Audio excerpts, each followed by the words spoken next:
Senhor Deus Todo-Poderoso, vamos dar início aos nossos estudos a respeito do Evangelho de Jesus, para o que pedimos a assistência e proteção dos vossos bondosos mensageiros e do nosso anjo da guarda, a fim de que nos esclareçam a inteligência e nos deem o discernimento necessário, a nós os encarnados e aos nossos irmãos desencarnados que aqui vieram com a permissão do Pai, para bem compreendermos o que vamos estudar. Rogamos a Jesus, o nosso mestre e guia, seja conosco e presida a nossa reunião. Em nome da irmã veneranda, a protetora desta casa, damos por aberta a reunião de estudos da presente noite. Que assim seja. Tu e tua casa. E eles disseram: crê no Senhor Jesus Cristo e serás salvo, tu e tua casa. Atos 16:31. Geralmente encontramos discípulos novos do Evangelho que se sentem profundamente isolados no centro doméstico, no capítulo da crença religiosa. Afirmam-se absolutamente sós sobre o ponto de vista da fé. E alguns, despercebidos de exame sério, tocam a salientar o endurecimento ou a indiferença dos corações que os cercam. Esse reporta-se à zombaria de que é vítima, aquele outro acusa familiares ausentes. Tal incompreensão, todavia, demonstra que os princípios evangélicos lhes enfeitam a zona intelectual sem lhes penetrarem o âmago do coração. Por que salientar os defeitos alheios, olvidando por nossa vez o bom trabalho de retificação que nos cabe no plano da bondade oculta? O conselho apostólico é profundamente expressivo. No lar onde exista uma só pessoa que cria sinceramente em Jesus e se lhe adapte aos ensinamentos redentores, pavimentando o caminho pelos padrões do Mestre, aí permanecerá a suprema claridade para a elevação. Não importa que os progenitores sejam descrentes, que os irmãos se demorem endurecidos.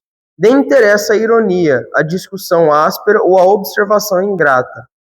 O cristão, onde estiver, encontra-se no domicílio de suas convicções regenerativas, para servir a Jesus, aperfeiçoando e iluminando a si mesmo. Basta uma estaca para sustentar muitos ramos. Uma pedra angular equilibra um edifício inteiro. Não te esqueças, pois, de que se verdadeiramente aceitas o Cristo e a Ele te afeiçoas, serás conduzido para Deus, tu e tua casa.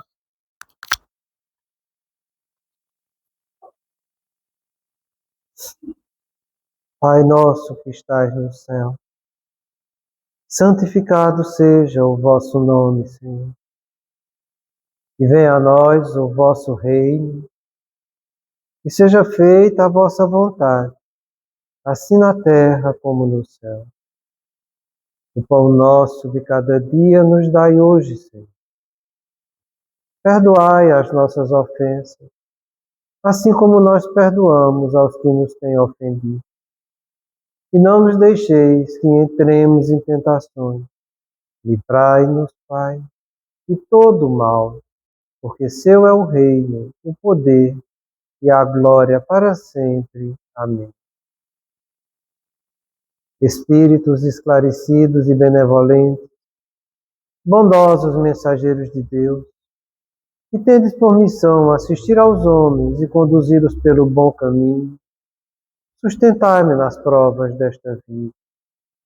Dai-me força para suportá-la sem murmurar. Afastai de mim os maus pensamentos e fazei que eu não dê entrada a nenhum espírito que tentasse iludir-me e conduzir-me no caminho do mal. Esclarecei-me a consciência com relação aos meus defeitos e tirai-me de sobre os olhos o véu do orgulho, capaz de impedir-os perceber e confessá-los a mim mesmo. A ti, sobretudo, bondoso anjo da guarda, que mais particularmente velais por mim, e a todos vós, espíritos protetores, que por mim vos interessais, fazei que me torne digno da vossa proteção. Conheceis as minhas necessidades, que elas sejam atendidas segundo a vontade de Deus. Que a paz que irradia do coração de Jesus e que abrange toda a terra, possa ser assimilada por todos os corações aqui presentes, tanto encarnados como os desencarnados, para que de posse dessa paz possamos compreender as leis que regem o mundo espiritual e ter a sabedoria de praticá-las em nossa vida diária. Em nome do nosso Mestre amado Jesus, da irmã veneranda e sua equipe espiritual que nos assiste, bem como dos nossos anjos da guarda, solicitamos que a água aqui exposta seja fluidificada em nosso benefício. E assim seja, Senhor, damos graças a Deus. Amém.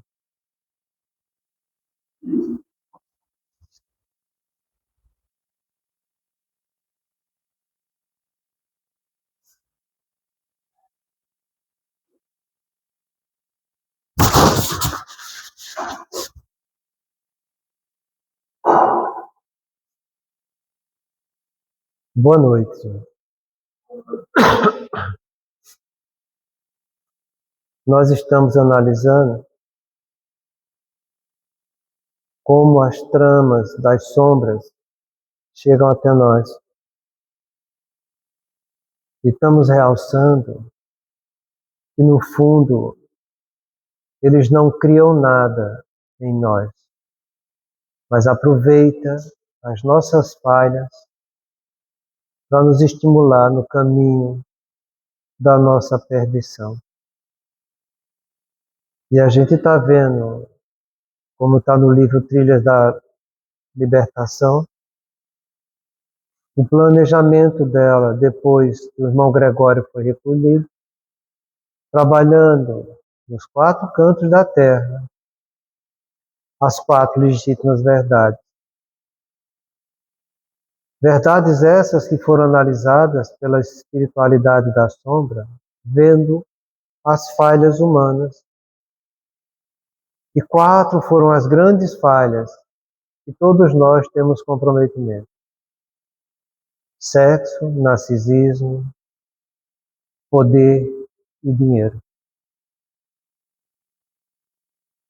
Todos nós somos criminosos nessas 4 áreas que está sendo estimulada por eles, para que, aproveitando nossas falhas, nós não sigamos adiante, mas fiquemos presos em nossas imperfeições. Já falamos sobre sexo, falamos sobre narcisismo, e a semana passada a gente começou a iniciar falando um pouco sobre a terceira legítima verdade, que é o poder. O poder tem prevalência, predominância, né, em a natureza humana, remanescente dos instintos agressivos, dominadores e arbitrários. E a gente viu que a definição mais simples e mais objetiva de poder é quando você define poder quando a tua ação exerce influência na ação do outro. E isso a gente faz o tempo todo. Você se relaciona com qualquer criatura. O tempo inteiro você está exercitando do poder. O problema nosso é que Deus deu para nós aquilo que a gente precisava para a nossa evolução. E que normalmente a gente abusa disso. Toda vez que você não quer praticar o poder, você se omite, você pratica injustiça. Toda vez que você hipertrofia a sua ação para inibir a ação do outro, você hipertrofia, causando também uma injustiça. Você só vai agir com o poder da maneira correta quando você exerce a justiça, quando você pratica o que é justo. E é isso que a gente tem que entender. Como esse irmão analisou as nossas falhas, ele viu que a natureza humana gosta de se apoderar dos outros. E por gostar de se apoderar dos outros, nós já cometemos muitos crimes em nome do poder. nós não sabemos ainda ter um comportamento justo. E aqui é que eu acho interessante, quando você chega no que é justo, para que você exerça o poder com equilíbrio. Jesus, em São Mateus, falou essa palavra justo 19 vezes. Em São Lucas, foram 17 vezes. Jesus nos ensinou e pediu para que nós fôssemos justos no nosso relacionamento. Só o justo é que vai ganhar o reino dos céus. Só quando você exercitar o seu poder com equilíbrio é que você vai chegar no reino dos céus. O problema é que a gente cai no desequilíbrio. E aí a gente não ganha o reino dos céus. Então, justo é aquele que age de forma moralmente correta. Ele é imparcial e é equitativo. Então, nos nossos relacionamentos, para você ser justo, você tem que ser moralmente correto. E quando a gente fala moralmente correto, isso é tanto em relação ao que é superior, quanto ao que é igual, quanto ao que é inferior. Nós precisamos ser moralmente corretos. Fazer aquilo que vai trazer valor moral para a nossa vida. Se você não age do ponto de vista moralmente correto, você está entrando no desequilíbrio do poder e isso vai trazer um agravamento muito grande para todos nós. No nosso livro dos Espíritos, tem uma questão, quando Kardec está analisando a lei de igualdade, em que o Espírito Superior alerta cada um de nós, dizendo que o princípio universal da justiça é você não fazer aos outros o que não quereria que vos fizesse. E isso eu achei muito bonito, essa forma dele definir a justiça, definir o que é justo. Porque ele usou a frase na negativa da regra de ouro. A regra de ouro é a regra do amor. E a gente tem dito para vocês que a lei é uma só, de justiça, amor e caridade. E não existe você separar a justiça do amor, nem querer separar o amor da justiça. Um dos atributos da divindade é que ele é plenamente justo e bom, porque ele é amoroso. A lei da regra de ouro é fazer ao próximo o que gostaria que fosse feito para você. A regra da justiça é você não fazer aos outros o que não quereria que vos fizesse. Então não fica muito difícil de você usar do poder da maneira correta. Diante do seu convívio com as outras criaturas, você pergunte para você mesmo.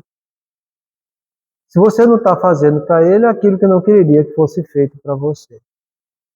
E se você vê que você está sendo injusto, então você parte para o lado amoroso. E você vai fazer para ele o que gostaria que fosse feito para você. É assim que a gente tem que entender. Porque Deus deu esse dom do relacionamento, usando o poder, para o nosso crescimento. Para você praticar a justiça e para você saber exercitar o amor. Se você fere a lei de justiça e fere a lei de amor, você feriu a lei prioritária do nosso código moral. Daí a importância que a gente está tendo de, diante das dificuldades que a vida está oferecendo, dificuldades essas que a própria sombra está trazendo para que a gente seja levado de roldão em nossas imperfeições, você tem que entender que Deus permite que isso aconteça para ser um meio de você voltar a ter um comportamento equilibrado do seu poder. Se você não passar pela experiência, como é que você vai exercitar aquilo que você precisa para adquirir conhecimento? Então, não são eles que estão fazendo isso para nos derrotar, mas é uma oportunidade que Deus está permitindo que aconteça para que a gente se engrandeça fazendo o que é certo. Porque Jesus deixou para a gente como deveríamos fazer. As vozes do céu, com a doutrina espírita, nos alertam como a gente deve agir. Mas cada um é construtor de si mesmo. Não vai ser meu anjo da guarda que vai fazer por mim. Nem a minha esposa vai fazer por mim.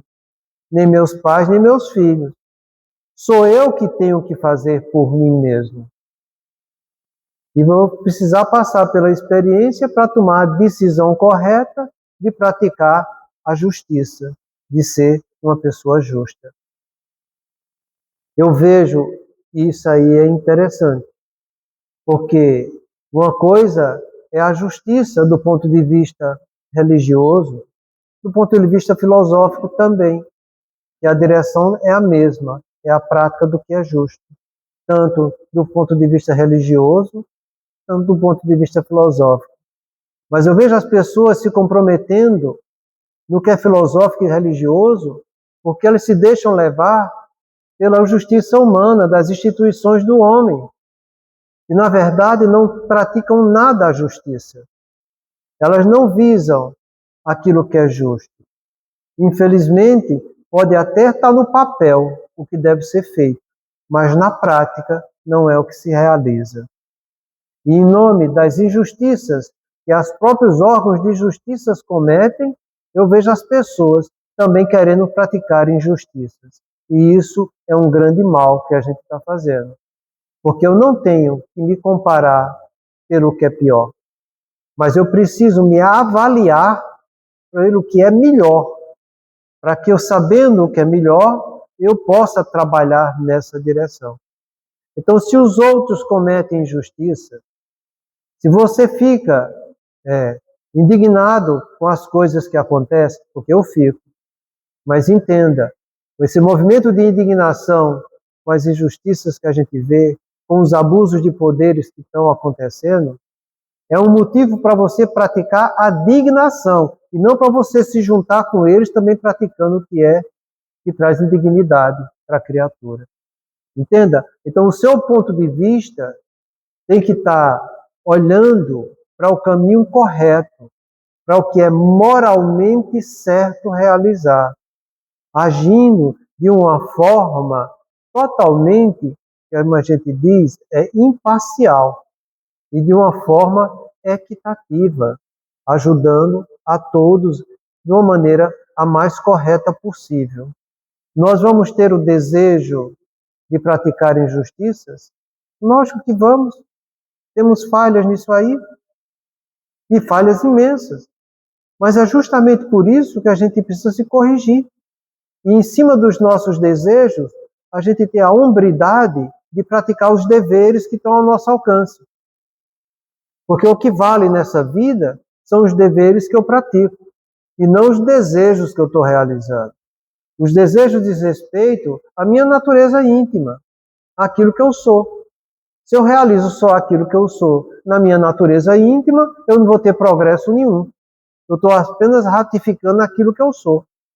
Agora, quando eu cumpro deveres, que são obrigações morais, que a consciência nos impõe, para realizá-las com responsabilidade, aí eu vou estar acrescentando algo novo ao meu patrimônio intelecto e moral.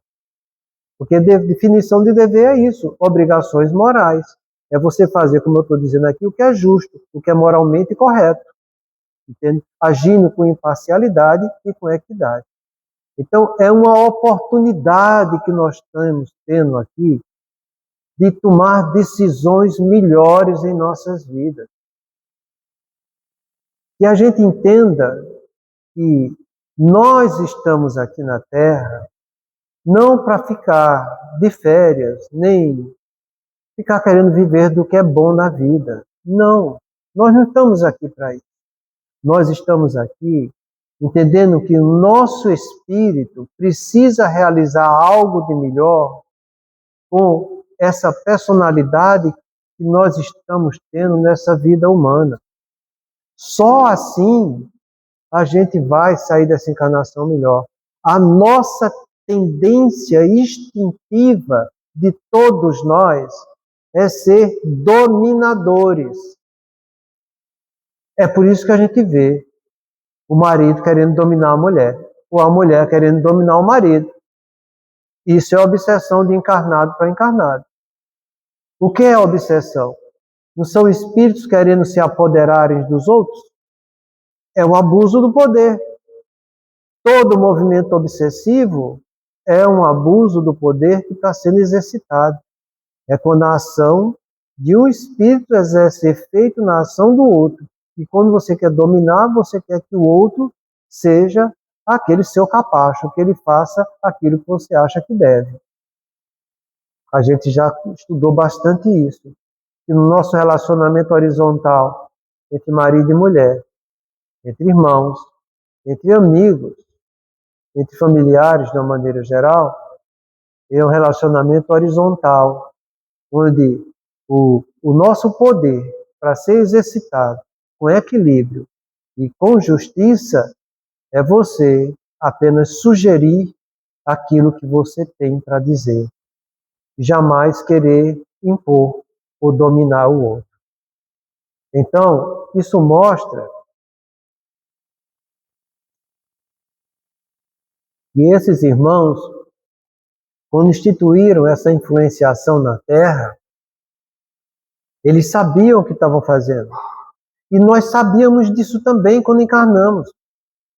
E você vê abuso de poder com ações dominadoras, não só dentro da tua casa. Muitas vezes filhos querendo dominar os pais. Filhos chamando, mas meu pai é um careta, ele já tá passado. Nós é que estamos na onda, nós é que estamos na boa. Isso é um abuso de poder. Porque o relacionamento entre pais e filhos é um relacionamento vertical. E vertical, você já sabe, um está em cima e o outro está embaixo. E aquele que está embaixo tem que saber respeitar o que está em cima. E quando ele falta com respeito, ele está sendo injusto. E aí está se comprometendo. Entende? Então você vê que durante qualquer relacionamento que você esteja vivendo com qualquer pessoa, você vai estar exercitando seu poder. Então procure exercitar seu poder da maneira justa, da maneira correta. Porque se você tem e deixa essa ação dominadora sua começar a botar, como diz na minha terra, as unhas de fora, você vai ser fascinado pelo poder. É só isso que acontece. E depois que você é fascinado, você vai estar sendo estimulado naquilo que é um desejo teu que você tem e gostaria de realizar. Quando você está realizando algo que te fascina, a coisa é muito prazerosa, mas é muito comprometedora. Porque depois de um tempo que você gosta e se envolve tanto com esse fascínio, vai chegar a hora de você ter aquilo que você dominava sendo perdido por você. E aí você vai entrar já numa fase de subjugação. Porque você começa a ver que não deveria ter feito aquilo, mas você fez. E que agora você não pode fazer mais nada. E toda vez que a tua vontade começa a se tornar inoperante diante de alguma circunstância de vida, você está sendo subjugado pelaquela circunstância de vida. Então é muito delicado isso, porque cedo ou tarde, todo fascinado será um subjugado. E quanto mais tempo ele permaneceu no seu fascínio, vai ser mais trabalhoso ainda ele se libertar desse fascínio. A gente vê hoje em dia a maioria dos relacionamentos conjugais sendo desfeitos nos próximos 15 anos. E se você for atrás de ver a causa disso, você vai ver que o exercício anômalo do poder é um fator preponderante na destruição desses relacionamentos humanos. São pessoas que abusam do poder, querendo dominar os outros ou querendo que os outros aceitem aquilo que ele quer fazer. E assim vão destruindo os nossos relacionamentos. E olha, entenda, compreenda, isso vem sendo trabalhado pela espiritualidade das sombras desde a década de 1950. Começou com o movimento hippie, e assim foi criando espaço, e as coisas vão acontecendo, esse abuso de poder vão se intensificando, e o pior é que a coisa não acontece só do ponto de vista individual ou familiar. A coisa acontece do ponto de vista coletivo. E é por isso que vão surgir guerras e rumores de guerras, como está no sermão profético de Jesus, no capítulo 24 de São Mateus. O que é a guerra, se não é um abuso de poder de um país querendo subjugar o outro? Então veja quantas guerras acontecendo, todas elas tendo envolvido esse poder. Uma ação querendo dominar ao outro. Mas o que também é muito constrangedor não é só a ação dominante que acontece, mas a arbitrariedade, como ele realça aqui. Dominadores e arbitrários. Porque a pessoa arbitrária, ele corrompe todas as leis, tudo que existe de moralmente e ético correto para fazer aquilo que o poder dele quer fazer. Então, ele não respeita código nenhum. O código é a vontade dele, é o desejo dele. Ele é dominador e ele é arbitrário, não respeita a nada. E inverte tudo que está ao alcance dele para que ele prevaleça acima de tudo e acima de todos. Todo dia, quando você assiste um jornal, você vê isso. E você vê isso, e o que é mais interessante é que essas coisas acontecem e começam a adquirir um rótulo de tão comum que as pessoas chamam de normal. E a gente chama isso de normose, que são quando atos degradantes começam a tomar conta de uma maneira tão globalizada das pessoas que elas já começam a nem se importar mais com aquilo que está acontecendo. Do mesmo modo que as pessoas que agem do ponto de vista errado, degradante, começam a perder a vergonha de dizer que são errados e degradantes, o que a gente chama isso de iniquidade, que é quando a pessoa perde a vergonha de falar que ele é ruim, que faz errado, as pessoas que estão em relacionamento com eles começam a achar que aquilo ali é normal. Um ato degradante, quando torna-se comum, não é normal, porque o normal é aquele que segue a regra, é aquele que segue a lei. O que é normal seria você ter atitudes moralmente corretas. O que é normal era você ser imparcial nos relacionamentos. O que é normal era você tendo equidade nos seus relacionamentos. Isso é que é normal. O fora disso, que está tomando conta que é errado, não é normal. Chama-se de normose. E isso vai causar muita dor, muito sofrimento. Mas eu quero que vocês entendam que a gente está vivendo nessa situação aqui agora, é a oportunidade de você arregaçar as mangas e tomar atitudes corretas no seu proceder em relação ao que você está sendo forçado a conviver no país que a gente está vivendo. Porque a gente precisa aprender a dar testemunho do que é correto. Foi assim que Jesus pediu para nós. Que a gente desse testemunho dele diante dos homens, para que ele desse testemunho de nós diante de Deus. Porque se você não der testemunho dele diante dos homens, é porque você vai fazer tudo errado, tudo injusto, você vai estar abusando do poder.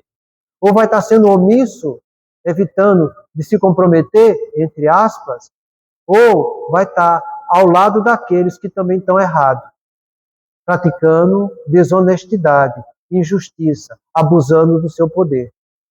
Nós precisamos entender que é uma oportunidade que a vida está dando para que a gente se certifique e ratifique aquilo que é correto, e a gente, à medida que estiver fazendo isso, nós estaremos apagando, anulando os compromissos de ontem equivocados que todos nós exercitamos.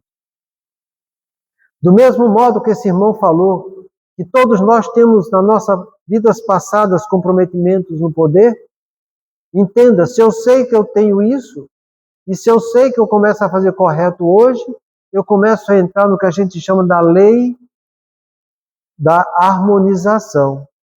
Eu começo a parar de fazer o que é negativo, eu me controlo para não fazer o que é negativo, e eu começo a fazer o que é positivo. Eu paro de acumular ficha negativa, e eu, à medida que cada ficha positiva que eu faço, eu anulo uma negativa. Cada vez que você der testemunho da verdade, da justiça, usando corretamente o seu poder, você está limpando do seu passado as energias negativas dos atos degradantes que você praticou. Então não reclame por todos nós estejamos passando pelo que a gente está passando. É uma oportunidade de você ratificar em você algo de bom. Trabalhe pela justiça, trabalhe pela honestidade, trabalhe pela lealdade, procure fazer o que é moralmente correto. Seja imparcial, agindo da maneira correta perante tudo e perante todos, porque é isso que Deus espera da gente. Então, não pense que eles vêm com isso para nos derrubar. A intenção deles é essa. Mas a proposta nossa, quando reencarnamos, é fazer justamente o que é correto. Que a gente deva seguir com o nosso propósito existencial, fazendo o que é correto diante da vida, usando da maneira honesta o poder que Deus nos deu, para que nossas ações interfiram nas ações dos outros, mostrando algo edificante. É isso que vai trazer qualidades morais para a nossa vida. É isso que vai trazer correções para as nossas dívidas do passado. Então você vai conviver com pessoas que são dominadoras. Você vai conviver com pessoas que praticam arbitrariedade. Mas você não tem que também querer ser dominador. Você não tem que querer ser arbitrário. Você tem que querer e fazer o que é justo. E para fazer o que é justo, lembra do que está no nosso livro dos Espíritos. Para que você não faça aos outros o que não quereria que vos fizesse. E que você vá fazer aos outros justamente aquilo que você gostaria que os outros fizessem com você. Então você para não fazer o que não gostaria com os outros, que não gostaria que fizesse com você, e você começa a fazer o que é certo, que é a conduta amorosa. Entende? Então você freia pela justiça e você age pelo amor. Se você fizer isso, você vai sair dessa encarnação, mas muito melhor do que quando aqui chegou. Deu para entender bem a oportunidade que a gente está tendo com essas tramas das sombras? Que a intenção dele é nos denegrir, a intenção dele é nos comprometer, mas que é a oportunidade que a gente tem de crescer. Porque se você não passa pela experiência, como é que você vai adquirir conhecimento? Conhecimento você adquire pela prática. E a prática você tem que passar pela circunstância, pelo fato.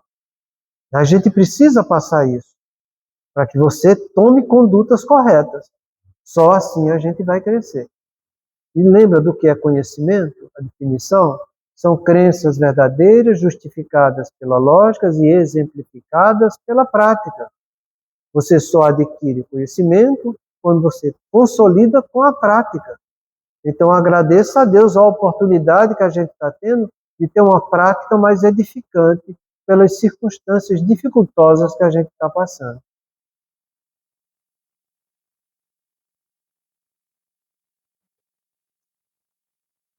Depois do poder, nós vamos ter o dinheiro. E ele fala o seguinte a respeito do dinheiro. O dinheiro que compra vidas, escraviza almas, será outro excelente recurso.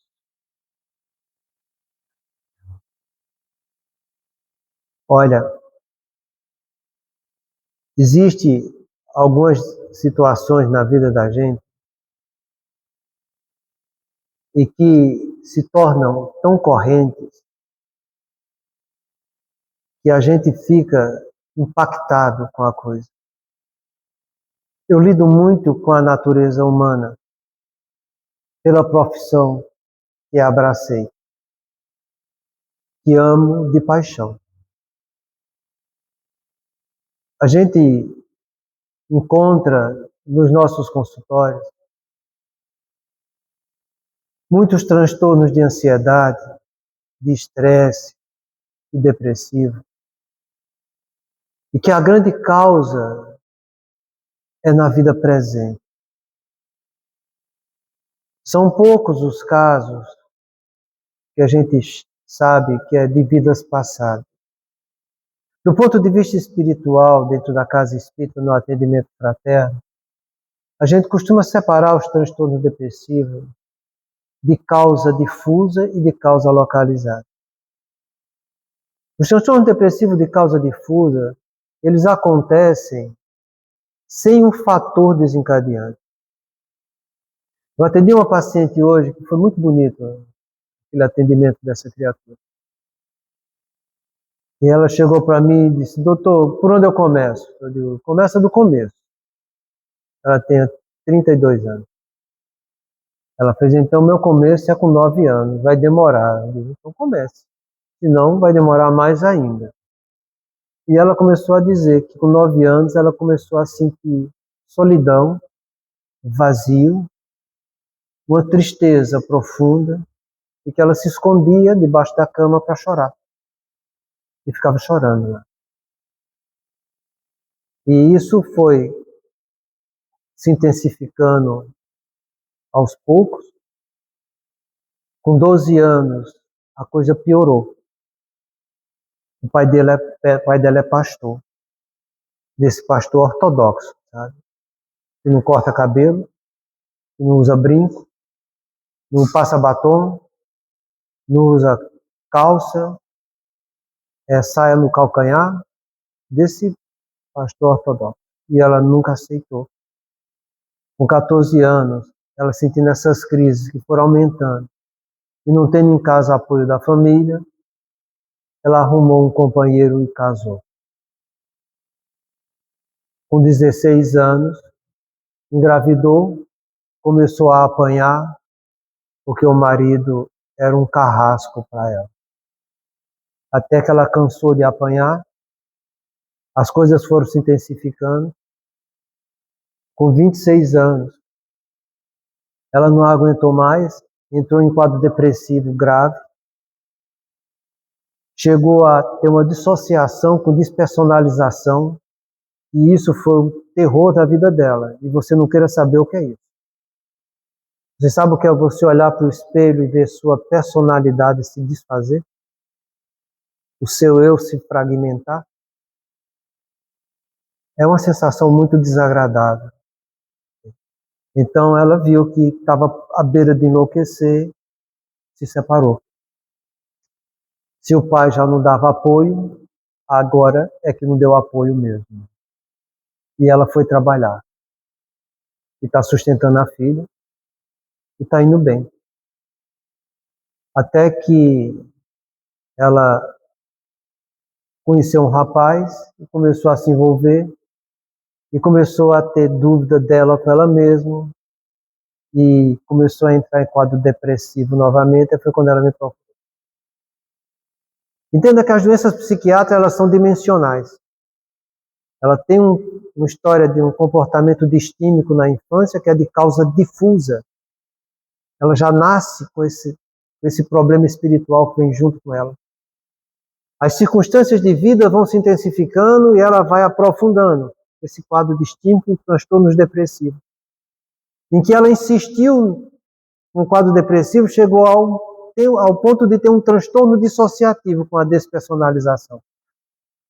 Depois que ela tirou o fator estressante, ela voltou a normalizar da depressão, ficou só com as crises de angústia, de solidão, desses temperamentos mal-humorados distintos dela. E agora já estava começando a ter um quadro depressivo por receio de ter ou não ter um novo relacionamento. Olha como é que é a coisa. Isso é um transtorno depressivo que tem um fundamento espiritual importante. E muito importante. E por ter um fundamento espiritual importante, ela tinha que ter uma religiosidade muito boa para dar apoio para ela. Foi uma das coisas que eu mais trabalhei com ela, para ela procurar trabalhar a religiosidade. Então, isso é importante, a gente. Mas é isso que a gente encontra. Pessoas sofrendo ao extremo, convivendo com outra, sendo manobrada, usada, judiada, maltratada pelo outro, entende? E muitas vezes não se separam. Por quê? Porque eu não tenho dinheiro para sobreviver. Se subjugam a uma ação degradante dessa por falta de dinheiro. Quando ele fala aqui, o dinheiro que compra as vidas, é isso que eu quero que você entenda. Porque são muitas pessoas que vivem desse jeito. E tem muitas pessoas que vivem 50, 60 anos desse jeito. E que a gente fala, é errado, vá trabalhar, mostre dignidade. Não. Vivi até agora, leva adiante. Me dá um remédio para eu aguentar esse traste mais um tempo. E assim vão levando a vida. É isso. É o dinheiro que compra vidas. E compra vida, porque destrói uma vida. E existe o transtorno depressivo de causa localizada. É aquele que sofreu um trauma e aquele trauma ele não digere, fica guardando mágoa e ressentimento, e a partir de então ele começa a ter os quadros depressivos dele. É uma mãe que perde um filho, uma pessoa que perde um emprego, uma pessoa que é abusada por outro, um trauma que aconteça que gera essas mágoas e ressentimentos da vida. Porque, entenda, o dinheiro realmente compra vidas e escraviza as almas. Infelizmente, é isso que acontece. Então, se você sabe que você tem essa predisposição em você, entenda. A gente trabalha em nosso lar e cada um vai ter sua função prioritária ali. No nosso relacionamento familiar, cada pessoa é importante no contexto em que ele está inserido.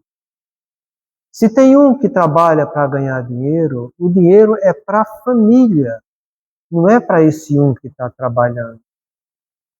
Porque o outro que está cuidando da casa, seja ele ou uma mulher, ele está cuidando da casa para a família, não é só para ele a casa dele. Então, a representação do que é correto pela profissão que cada um está exercendo é de igualdade de direitos. Não é porque você está ganhando dinheiro que vai ter mais direito do que o outro que está dentro de casa sustentando a casa, cuidando da casa. Não, os direitos são iguais. Deveres diferentes, mas direitos iguais. Isso está no nosso livro dos Espíritos, quando ele fala dos direitos dos homens e das mulheres. E ele fala, os homens e as mulheres têm direitos iguais, mas deveres diferentes, porque são funções diferentes. Mas cada um, dentro do contexto que está inserido, tem os mesmos direitos. Então, cada um trabalha pela família. os filhos também vão ter a sua contribuição pela família. Entende? Então a gente precisa ter essa visão e passar isso adiante. Para aqueles que a gente convive diretamente e para todos os outros em que você é chamado a dar testemunho disso. Para que você não valorize muito o peso desse metal. Por quê? Porque a gente traz nos nossos lombos de encarnações passadas crimes horrorosos em nome disso. E se você começa a fazer isso correto na presente encarnação, entenda, você começa a se harmonizar, corrigindo erros do ontem, em que você nem está passando diretamente pela expiação que você deveria estar passando. Mas você já vai estar amortizando consequências drásticas do que você fez nas encarnações anteriores. Então saiba usar o dinheiro da maneira correta para todos que estão convivendo com você. Porque o importante é o lar que você está construindo e não aquilo que você quer conquistar e dominar em relação aos outros. Então não sirva o dinheiro de base, de chantagem entre você e as pessoas que você estejam convivendo. Se você acha justo ser assim com seu filho, ele ter tanto, tanto e tanto, que é importante para a manutenção dele, para que ele saiba dar aquilo para aquela criatura, entende? E que ele saiba reconhecer o valor correto daquilo. Entende? E isso não tem para que você... Às vezes eu vejo as pessoas dizer, não dá dinheiro para filho porque filho vai beber, filho vai usar droga. Não, filho vai beber, vai usar droga com ou sem dinheiro. Não tem isso. Ele vai usar droga ou não se você der educação para ele, se você mostrou para ele que ele vai ter em você alguma referência de vida que vai trazer valor moral para ele. Não é o dinheiro que vai fazer seu filho usar droga. É a falta de educação que você não vai estar dando para o seu filho. Muitas vezes vai ser o motivo dele estar indo em busca de adquirir prazeres fora daquilo que você não deu para aquela criatura. Então, eu não estou dizendo também que você vai prodigalizar dinheiro para o seu filho, mas apenas dê para que ele saiba usar e usar da maneira honesta. E isso sim, ele tem que aprender, porque um dia ele vai sair da tua casa, um dia ele vai ter independência, um dia ele vai constituir um lar, ele vai ter que saber usar o dinheiro, do mesmo modo que ele vai ter que saber usar o poder, ele vai ter que saber usar o sexo, ele vai ter que saber conviver com atitudes narcisistas ou não, seja ela do ponto de vista físico ou moral, porque ele está convivendo com os outros.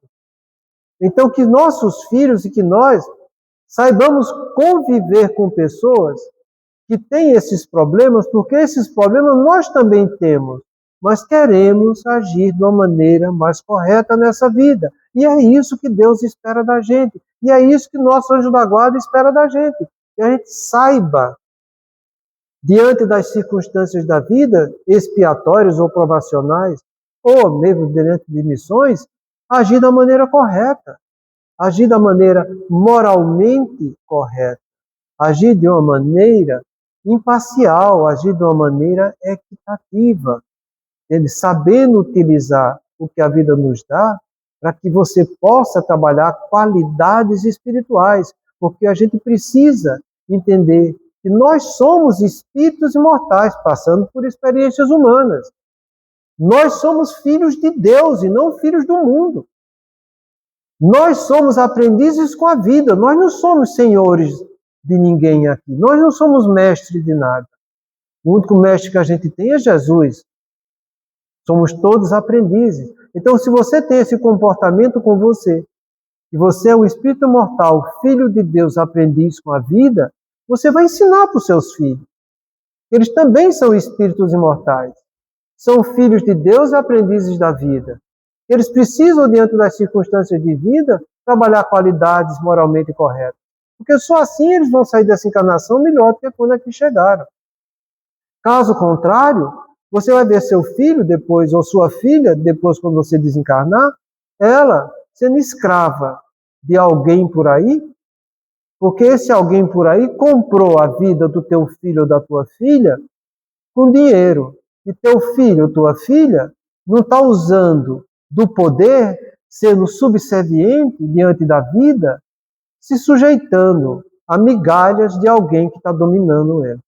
Então, que a gente não caia nesse movimento.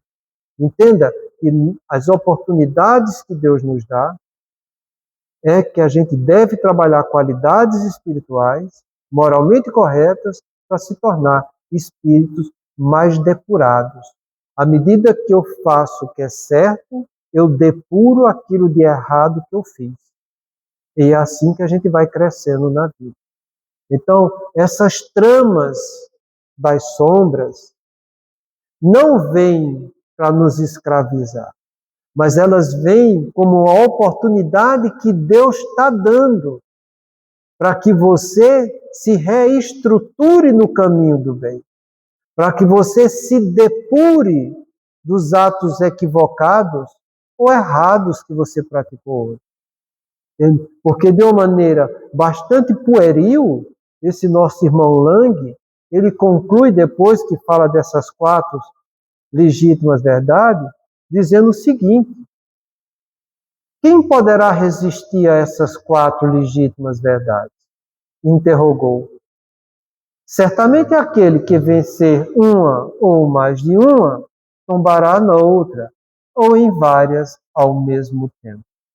E ele fala isso de uma maneira risonha, querendo debochar de todos nós encarnados, sem saber que Deus está usando das artimanhas deles para que nós nos depuremos diante das nossas imperfeições.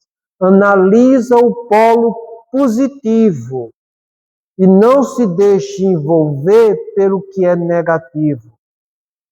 Porque de tudo vão fazer para que você enxergue o que é negativo, para que o negativo tome conta de você. Não, veja o lado positivo que Deus está ao teu lado, mostrando a maneira correta de você agir. Muita paz a todos. Semana que vem partiremos para um novo tema.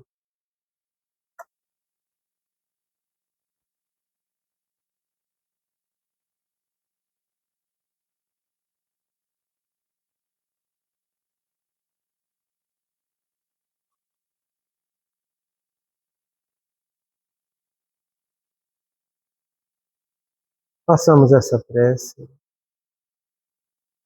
de Bezerra de Menezes, do livro A Coragem da Fé.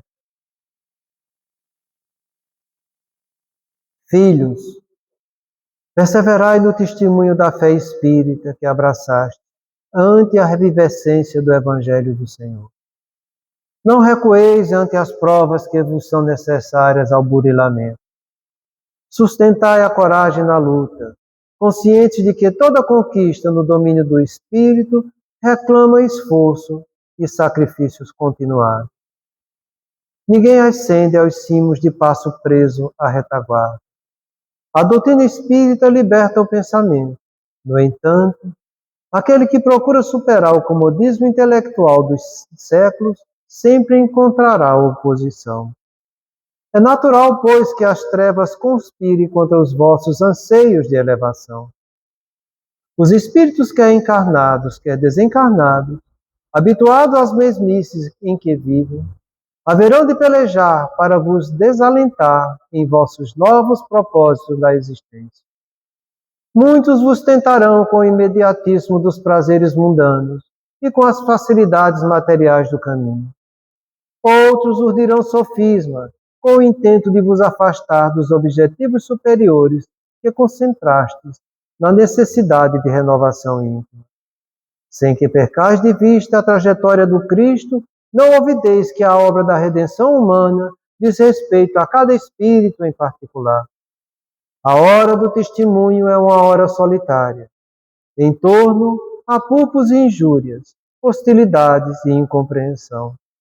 Não raro, amigos e companheiros permanecerão à distância, vos contemplando as reações.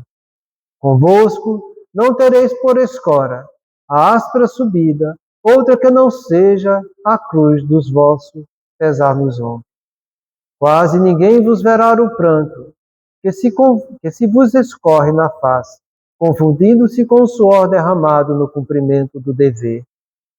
Inevitável a sensação de extremo abandono dos homens, que vos deve induzir a bem maior confiança em Deus.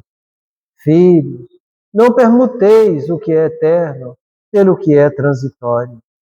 Embora, sob duros reveses, insisti na prática do bem aos semelhantes, e tomai a iniciativa do perdão, na certeza de que o tempo urge e que, ao termo da vossa caminhada sobre a terra, não tereis outro céu que não seja o da consciência tranquila.